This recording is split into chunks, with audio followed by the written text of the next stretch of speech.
بسم اللہ الرحمن الرحیم۔ السلام علیکم۔ امید کرتی ہوں کہ آپ سب خیریت سے ہوں گے۔ آج میں بتاؤں گی کہ حضور پاک صلی اللہ تعالی علیہ وآلہ وسلم کے ساتھ اور صحابہ کرام کے ساتھ کفار مکہ نے کس طرح سے ظلم و ستم اور بد سلوکیاں کی۔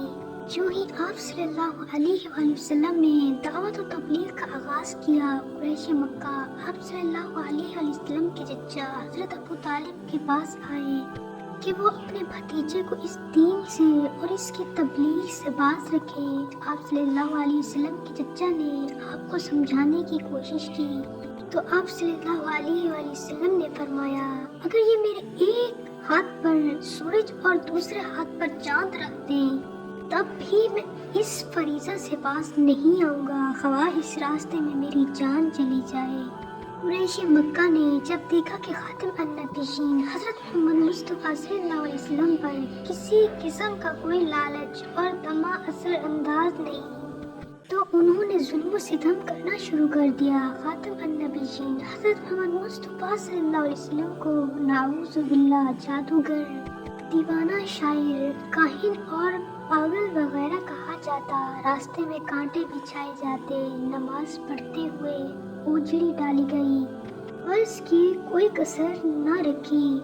اسی وجہ سے خاتم النبیین حضرت محمد مصطفیٰ صلی اللہ علیہ وآلہ وسلم کا قول ہے کہ دین کی خاطر جتنا مجھے ستایا گیا کسی اور نبی کو نہیں ستایا گیا۔ خاتم النبیین حضرت محمد مصطفیٰ صلی اللہ علیہ وآلہ وسلم کے ساتھ آپ صلی اللہ علیہ وسلم کے ساتھیوں کو بھی ظلم و ستم کا نشانہ بنایا جاتا، انہیں مارا پیٹا جاتا تھا، کئی روز بھوکا رکھا جاتا، تپتی ہوئی ریت پر ننگا لٹایا جاتا، رسیوں سے مشقیں کستی جاتی، پاؤں میں رسی باندھ کر گرم ریت پر گھسیٹا جاتا، چٹائی میں لپیٹ کر ناک میں دھواں دیا جاتا تاکہ آگ کی انگاروں پر لٹایا جاتا۔ جب کفار مکہ نے مسلمانوں پر ظلم و ستم کی حد کر دی تو آپ صلی اللہ علیہ وسلم نے فرمایا، صحابہ کرام کو حبشہ جو پڑوسی ملک تھا ہجرت کرنے کا مشورہ دیا۔ مسلمان 2 دفعہ 5 نبوی اور 7 نبوی میں حبشہ کے ملک میں ہجرت کر گئے۔ کفار مکہ کے وفد نے حبشہ تک مسلمانوں کا پیچھا کیا۔ اسلام کو ترقی کرتا ہوا دیکھ کر کفار مکہ سخت برہم ہوئے۔ انہوں نے آپ صلی اللہ علیہ وسلم کے خلاف ایک نیا منصوبہ بنایا کہ جب تک بنو ہاشم خاتم النبیین حضرت محمد مصطفیٰ صلی اللہ علیہ وآلہ وسلم کو ہمارے حوالے نہیں کر دیتے، کوئی شخص بھی بنو ہاشم اور اولاد عبداللہ مطلب سے کسی قسم کا لین دین نہیں کرے گا۔ اس عہد نامہ کو لکھ کر خانہ کعبہ میں لٹکا دیا گیا۔ جب آپ صلی اللہ علیہ وسلم کو اس فیصلے کا علم ہوا، آپ صلی اللہ علیہ وآلہ وسلم نے اپنے خاندان سمیت 3 سال 10 تا 7 نبوی شاب ابی طالب مکہ سے 3 میل دور گھاٹی میں محصور رہے۔ یہ بڑا کٹھن مرحلہ تھا۔ 10 نبوی کا ہی واقعہ ہے کہ شاب ابی طالب میں محصوری کے بعد ایک کے بعد دیگرے آپ صلی اللہ علیہ وسلم کے شفیق چچا اور غمگسار بیوی حضرت خدیجہ دونوں اس دنیا فانی سے کوچ کر گئے۔ ان دونوں عزیزوں کی وفات کا بہت غم ہوا، لہذا اس سال کا نام ہی غم کا سال پڑ گیا۔ نیز اسی سال ماہ شوال میں آپ صلی اللہ علیہ وآلہ وسلم تبلیغ کے لیے طائف تشریف لے گئے۔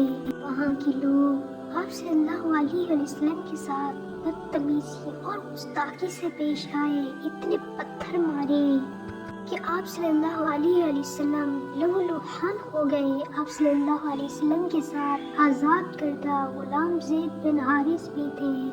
اس ظلم و ستم کے خلاف بد دعا کرنے کی بجائے آپ صلی اللہ علیہ وآلہ وسلم نے اہل طائف کے لیے ہدایت ہی کی دعا کی۔ سبحان اللہ! یہ ہے میرے پیارے آقا صلی اللہ علیہ وآلہ وسلم کی شفقت۔ انہیں بد دعا دینے کی بجائے ان کے لیے دعا کی، ان کے لیے ہدایت کی دعا کی۔ آہستہ آہستہ مدینہ میں بھی اسلام کی روشنی پہنچنے لگی۔ مدینہ سے ایک شخص سوید بن سامت مکہ آیا اور اسلام قبول کر لیا۔ جب وہ واپس مدینہ گیا تو اس کی قوم نے اسے قتل کر دیا۔ دوسرا شخص ایاز بن معاذ تھا، لیکن یہ جب مدینہ واپس گئے تو چند ہی روز بعد فوت ہو گئے۔ 1090 میں یثرب سے 6 افراد آئے اور انہوں نے اسلام قبول کیا۔ ان کے بعد 190 میں 12 باشندے مکہ آئے اور انہوں نے عقبہ کے مقام پر حضور صلی اللہ علیہ وآلہ وسلم سے بیعت کی، یعنی شرک اور بد اخلاقی کی باتوں سے بچنے کا عہد کیا۔ اسے بیعت عقبہ اولا کہتے ہیں۔ اگر ویڈیو اچھی لگے تو ویڈیو کو لائک، چینل کو سبسکرائب ضرور کر لیں تاکہ نئی آنے والی خوبصورت احادیث مبارکہ آپ تک پہنچ سکیں۔ اگر آپ کو کسی قسم کے وظائف چاہیے ہوں تو پلیز کمنٹ سیکشن میں ضرور بتائیے گا۔ شکریہ۔